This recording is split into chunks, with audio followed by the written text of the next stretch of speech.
नमस्कार, आप देख रहे हैं सी न्यूज भारत। मैं गौरी वर्मा आपके साथ। खबर पेंड्रा से है, जहां कांग्रेस पार्टी के चुनावी घोषणा पत्र सामने आने के बाद गौरेला पेंड्रा मरवाही जिले के भाजपा कार्यालय में प्रेस वार्ता का आयोजन किया गया, जिसमें भाजपा के जिला प्रभारी डॉक्टर जयप्रकाश शर्मा ने कहा कि 60 के दशक से कांग्रेस ने तुष्टीकरण की राजनीति कर चुनाव जीतने को हथियार बनाया है। भाजपा पार्टी वर्षों से इसके खिलाफ लड़ रही है।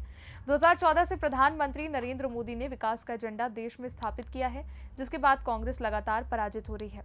अब कांग्रेस फिर से एक बार तुष्टीकरण के आधार पर आगे बढ़ना चाहती है। कांग्रेस और उनके गठबंधन की नजर अब आम आदमी की कमाई, साथ ही उनकी संपत्ति पर है। जनता की संपत्ति पर कांग्रेस अपना पंजा मारना चाहती है। किसके पास कितनी प्रॉपर्टी है, धन है, मकान है, कांग्रेस कहती है सरकार आने पर जांच कराएगी। उन्होंने क्या कुछ कहा है, आइए सुनाते हैं। बनने के बाद में कभी भी जो है मरवाही विधानसभा जीते नहीं थे, उसको हम लोगों ने जीता। भारतीय जनता पार्टी की सरकार जो है छत्तीसगढ़ में बनी।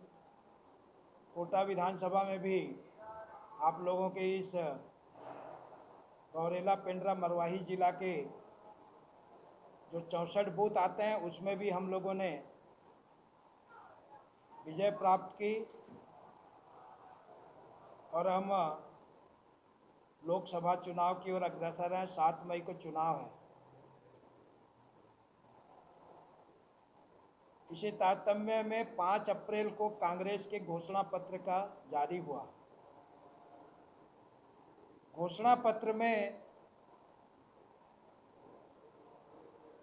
उससे विदित होता है कि जिस प्रकार से 70 साल में कांग्रेस की सरकार ने तुष्टीकरण की नीति अपनाई,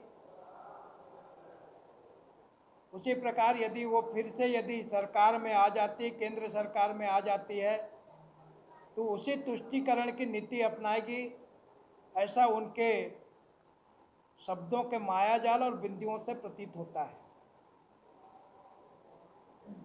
हमारे देश के माननीय प्रधानमंत्री जी नरेंद्र मोदी जी ने अपने उद्बोधन में कहा है कि यदि कांग्रेस की सरकार बनती है, और उन्होंने जो घोषणा पत्र में लिखा है, यदि हमारी सरकार आएगी तो हम आर्थिक सर्वे, सामाजिक सर्वे करवाएंगे और जिनके पास अधिक संपत्ति होगी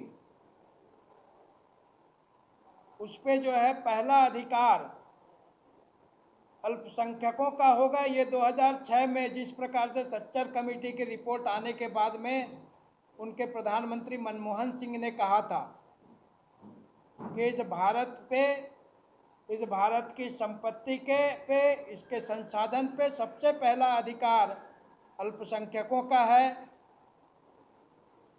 उनके घोषणा पत्र से यही प्रतीत होता है कि आने वाले दिनों में यदि कांग्रेस की सरकार बनी और किसी के पास में ज़्यादा संपत्ति है, यदि 2 घर है तो एक घर जो है बांट दिया जाएगा, अधिक सोना है तो उसको भी बराबर में बांट दिया जाएगा।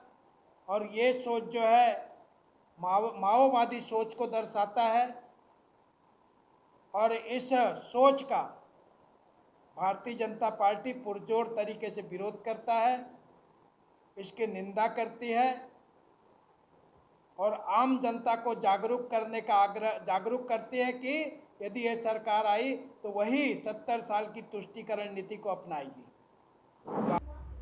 छत्तीसगढ़ से सी न्यूज संवाददाता जितेंद्र की रिपोर्ट। इस खबर में बस इतना ही। देश दुनिया की बड़ी खबरों के लिए देखते रहें आप सी न्यूज भारत।